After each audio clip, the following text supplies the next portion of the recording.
If you look up the most advanced and efficient metro systems in the world, you will see names like Tokyo, Shanghai, London, or Moscow. But one system almost never makes that list: Delhi Metro. Delhi is the capital of India. It's home to over 30 million people. And running underneath and above is a network that moves millions every single day. It's fast, it's air-conditioned, it's bigger than New York City subway, and yet outside India hardly anyone knows about it. So in this video, let's break it down: the map, the lines, and why Delhi Metro might just be one of the most underrated transit systems in the world.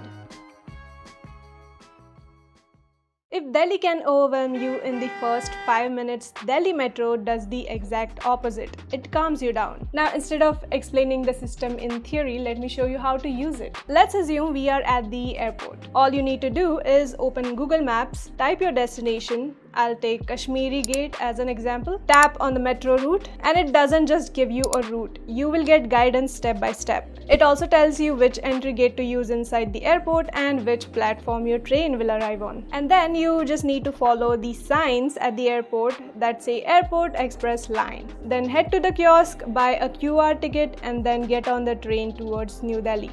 This line doesn't crawl, it moves. It bypasses the city's chaos and delivers you from terminal to Central Delhi in minutes that feels suspiciously short. For many travelers, this is their first impression of urban India, and it's not what they were warned about.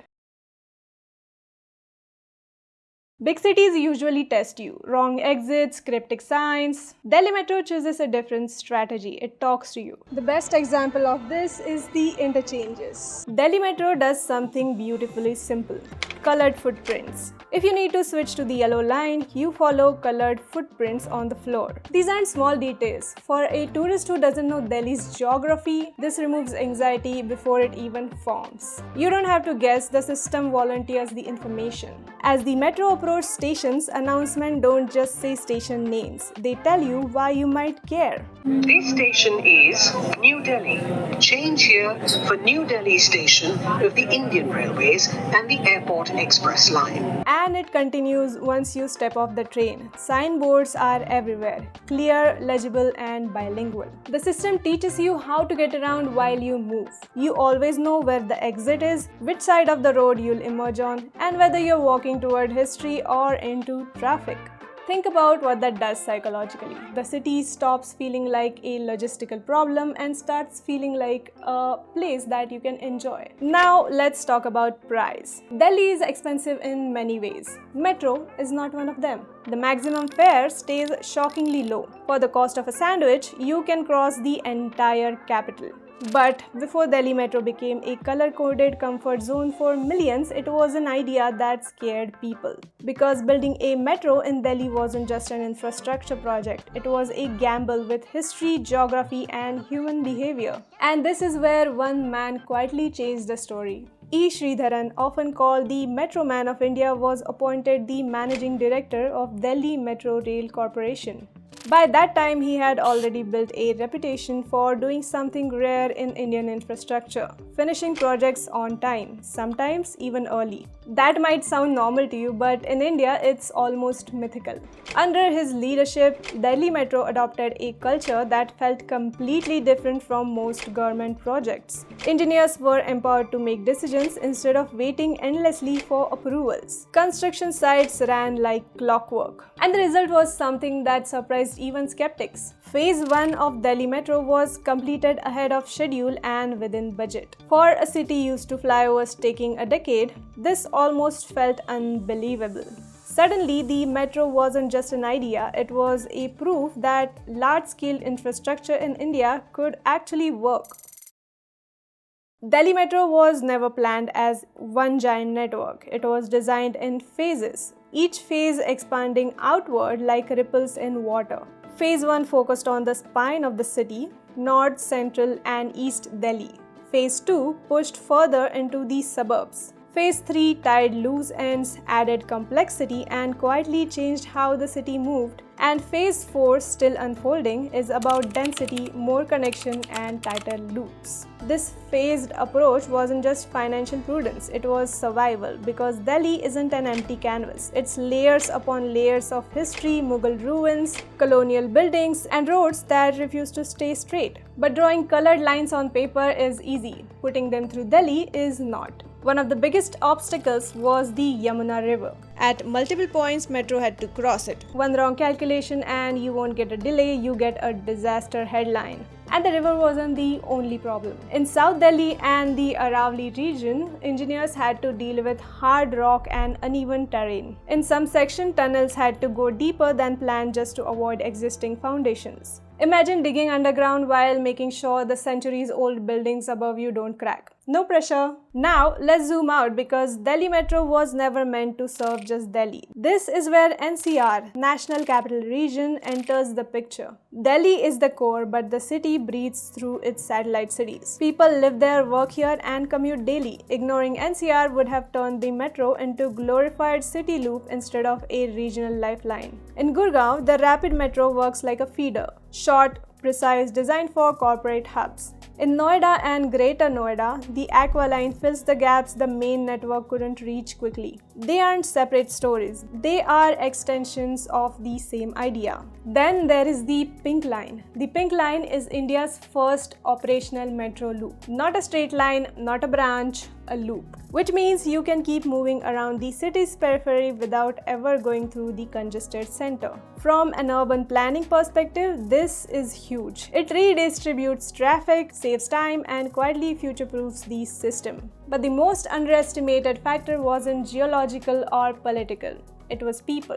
In early days, a metro employee once admitted that passengers didn't know how to use escalators. Tickets were confusing. Platform discipline didn't exist. The system was futuristic, but the users weren't ready yet. Fast forward to today. Escalators flow like muscle memory, QR codes beep, interchanges feel instinctive. What once intimidated is now second nature.